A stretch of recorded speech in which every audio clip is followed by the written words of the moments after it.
We're less than a week away from Election Day, and while folks in Texas and Arkansas continue early voting, people in Louisiana are now getting ready to cast ballots on November 3rd. With election officials across the Arklatex expecting record turnout, I decided to take a look at voting rules, putting together a list of do's and don'ts to help viewers as they head to the polls.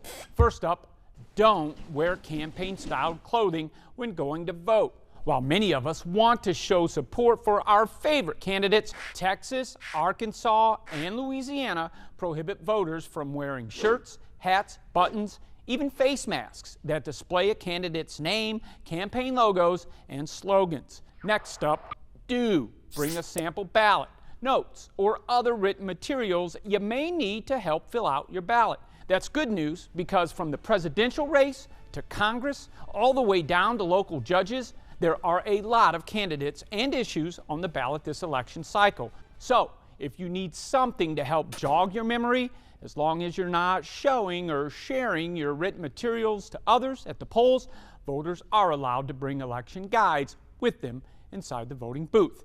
And that brings me to this election no-no. In Louisiana and Texas, don't take voting booth selfies or snap a picture of your ballot and post it to social media. And don't live stream or shoot a video of yourself in the act of voting.